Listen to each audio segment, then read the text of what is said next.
আসসালামু আলাইকুম। এখন শুনবেন সংবাদ শিরোনাম।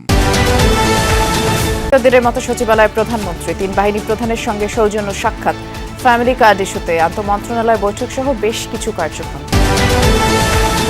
অন্তর্বর্তী সরকারের স্বাক্ষরিত চুক্তির ভবিষ্যৎ নিয়ে প্রশ্ন, আদ্যপান্ত উন্মুক্ত করার তাগিদ, বাণিজ্য সুবিধার পক্ষে ব্যবসায়ী। জুলাই আন্দোলনের মামলার অগ্রগতি জানতে ট্রাইব্যুনালে এনসিপি নেতা আখতার। আগের মতো কার্যক্রম অব্যাহত রাখতে ইতিবাচক সরকার, জানালেন চিফ প্রসিকিউটর। শুরুতে অস্থির ইফতারি পণ্যের বাজার, সেঞ্চুরি ছাড়িয়েছে লেবুর হালি, বিক্রেতাদের নানা অজুহাত মানতে নারাজ, ভোক্তা অধিকার প্রশাসনের অভিযান। আবারও আলোচনায় উত্তর কোরিয়ার সর্বোচ্চ নেতা কিম জং নিজেই চালালেন রকেট লঞ্চার, সামরিক বাহিনীর অনুষ্ঠানে পারমাণবিক ক্ষমতা সম্পন্ন 50টি সিস্টেম উন্মোচন। আসসালামু আলাইকুম। এতক্ষণ শুনছিলেন সংবাদ শিরোনাম, এখন শুনবেন বিস্তারিত। প্রধানমন্ত্রী তারেক রহমানের সাথে সৌজন্য সাক্ষাৎ করেছেন সেনাবাহিনী প্রধান জেনারেল ওয়াকারুজ্জামান, নৌবাহিনীর প্রধান অ্যাডমিরাল এম নাজমুল হাসান, বিমান বাহিনীর প্রধান air chief marshal Hasan Mahmud Khan. সকাল 10:30টায় সচিবালয়ে সাক্ষাৎ করেন এই 3 বাহিনীর প্রধানগণ। এর আগে সকাল 9টার পর দ্বিতীয় দিনের মতো সচিবালয়ে আসেন প্রধানমন্ত্রী তারেক রহমান। এরপর এনএসআই, ডিজিএফআই এর মহাপরিচালকগণ পৃথকভাবে প্রধানমন্ত্রীর সাথে সৌজন্য সাক্ষাৎ করেন। বেলা 11:30টার পর তিনি যোগ দেন ফ্যামিলি কার্ড চালু করার লক্ষ্যে কর্মপরিকল্পনা চূড়ান্তকরণ সংক্রান্ত আন্তঃমন্ত্রণালয় সভায়। সে বৈঠকটি এখনো চলছে। এদিকে দুপুরে তারেক রহমান আবারও আন্তঃমন্ত্রণালয় সভায় বসবেন। সেখানে 5 বছরে 25 কোটি বৃক্ষরোপণ আর জাতীয় পর্যায়ে নদী, খাল, জলাধার খনন, পুনর্খনন কর্মসূচি নিয়েও আলোচনা করবেন তিনি।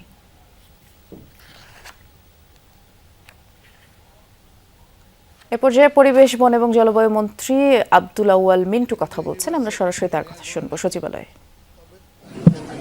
এটা একটা কমিটি করা হয়েছে, হয়তো শুরু করবে হত দরিদ্র থেকে আরম্ভ করে তারপরে দরিদ্র, তারপরে মধ্যবিত্ত, এইভাবে যাবে। না মানে কি শুরু হচ্ছে ঈদের আগেই পাইলট প্রজেক্ট হিসাবে চালু হবে। তবে ভাই শুনেন, এই যারা এনারা করবে সমাজ কল্যাণ, ডক্টর জাহিদ আছে, ওনাদেরকে জিজ্ঞাসা করলে ভালো হবে জিনিস। রোজার আমাদের সম্মানিত প্রধানমন্ত্রী চান পাইলট প্রজেক্ট হিসাবে, অন্তত পাইলট প্রজেক্ট হিসাবে ঈদের আগেই শুরু করতে, এইটুকু আমি জানি।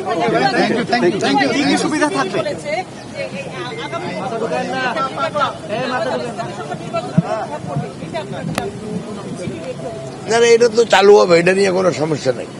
এটা আমাদের খালি মেকানিজমটা বাইর করতেছে, মানে কার্যক্রমটা কিভাবে চালু করবে সেটা নিয়ে কথা হয়েছে আজকে। হ্যাঁ, বাস্তবায়ন, আর কিছু না। মানে অর্থ বা সবকিছু সুবিধা থাকবে বললাম তো, সমাজ কল্যাণ মন্ত্রীকে জিজ্ঞাসা করেন। ধন্যবাদ। নৌবন্দর কিংবা দেশ, অন্তর্বর্তী সরকারের সময় স্বাক্ষরিত চুক্তির ভবিষ্যৎ নিয়ে প্রশ্ন উঠেছে। মেয়াদের শেষ সময় এসে তড়িঘড়ি করে চুক্তি করা নিয়ে বিতর্ক তৈরি হয়েছে। আর চট্টগ্রামের লালদিয়া, ঢাকার পানগা বন্দর যুক্তরাষ্ট্রের সঙ্গে বাণিজ্য চুক্তি করা নিয়েই আলোচনা, সমালোচনা। বিশ্লেষকরা বলছেন প্রথমে চুক্তির আদ্যপান্ত উন্মুক্ত করা দরকার, অন্যদিকে সংসদের সব বিষয় নিয়েই আলোচনা প্রয়োজন। ব্যবসা বাণিজ্যের সুবিধা হয় এমন চুক্তির পক্ষে ব্যবসায়ী সমাজ। বন্দর নির্মাণ এবং ইজারা ইস্যুতে কয়েক মাস ধরেই ছড়িয়েছে উত্তাপ। শর্ত এবং তাড়াহুড়ো করে চুক্তি স্বাক্ষর হওয়া নিয়েই আপত্তি। গেল নভেম্বর মাসে অসম্ভব দ্রুততায় 33 বছরের জন্য চট্টগ্রাম বন্দরে লালদিয়া টার্মিনাল নির্মাণ ও ব্যবস্থাপনার দায়িত্ব পায় ডেনমার্ক ভিত্তিক প্রতিষ্ঠান এপিএম টার্মিনালস। চুক্তি করা নিয়ে তখনই নানা মহলে তৈরি হয় বিতর্ক।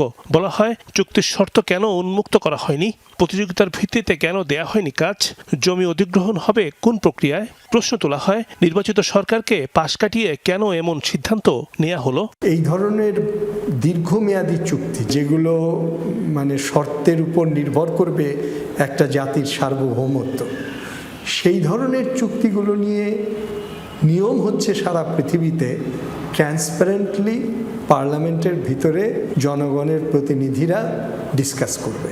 পৃথিবীর ট্র্যাডিশন যদি বিএনপি ফলো করে, তাহলে বিএনপি এই চুক্তিগুলো পার্লামেন্টে অনুমোদন করাতে হবে।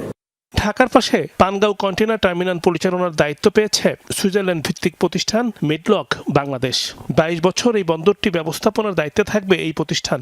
তবে লাভজনক থাকার পরও চট্টগ্রাম বন্দরের নিউমোরিং টার্মিনাল বিতর্কিত ডিপি ওয়ার্ল্ডের হাতে তুলে দিবার প্রক্রিয়া আন্দোলনের মুখে হয়েছে স্থগিত। চুক্তিগুলো নন ডিসক্লোজার এগ্রিমেন্ট বা গোপনীয়তা বজায় রাখায় বাড়ছে সমালোচনা। নিউমোরিং এর চুক্তিটা বিএনপি বাতিল করে দেওয়ার সম্ভাবনাই আমি বেশি দেখি, এই কারণে যে জিয়াউর রহমানের ফিলসফি ছিল যে রাষ্ট্রীয় খাত যদি লাভজনক হয় তাহলে ওটাকে আমরা বিরাষ্ট্রীয়করণ করব না। যেই কারণে ওয়ার্ল্ড ব্যাংকের চাপ সত্ত্বেও আদমজি মিল জিয়াউর রহমান বিরাষ্ট্রীয়করণ করেনি, কিন্তু এরশাদ এসে এটা বিরাষ্ট্রীয়করণ করেছে। জুলাই হত্যাকাণ্ডে ওবায়দুল কাদের, ছাত্রলীগের সভাপতি, সাধারণ সম্পাদক সহ 7 জনের বিরুদ্ধে ট্রাইব্যুনালে আজ সাক্ষ্য দিয়েছেন মিরপুর এলাকার শহীদ আকরাম খান রাব্বির বাবা এবং শহীদ তানহার বাবা।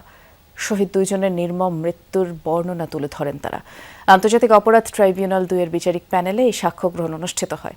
এদিন ট্রাইব্যুনাল 1 রাবেটিয়া ফয়সালে গুম নির্যাতনের মামলায় সাক্ষ্য গ্রহণ পিছিয়ে 25 ফেব্রুয়ারি ধার্য করেন আদালত। এছাড়া গাজীপুরে গুম করে হত্যা মামলার সাক্ষ্য গ্রহণ 2 মার্চ ধার্য করা হয়। এদিন জুলাই হত্যার বিচার নিয়ে চিফ প্রসিকিউটর বলেন, আন্তর্জাতিক অপরাধ ট্রাইব্যুনালের বিচার চলমান থাকবে।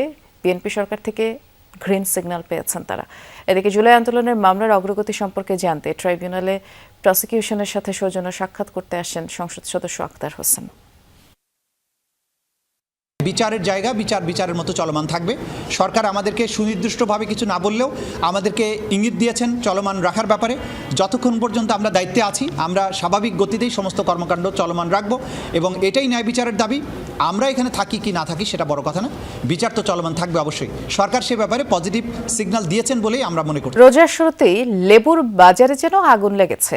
একেবারে দাম শুনলে পিলে চমকে ওঠার জোগাড়। সপ্তাহখানেক আগে 40 টাকা হালি, এখন সেটি 140 টাকা পর্যন্ত বিক্রি হচ্ছে। আর বিক্রেতারা বলছেন এখন লেবুর মৌসুম না, তার উপর অনাবৃষ্টি, তাই সরবরাহ সংকটে বাজার চড়া। যদিও এসব অজুহাত মানতে নারাজ ক্রেতারা।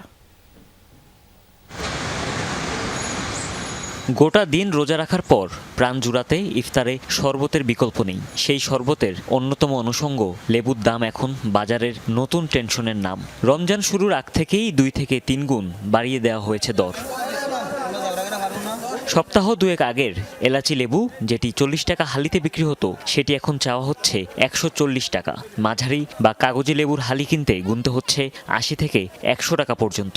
তবে 50-60 টাকা হালির লেবুও মিলছে বাজারে, কিন্তু আকারে বেশ ছোট, রস একেবারে কম। এতে বেশ ক্ষুব্ধ ক্রেতারা।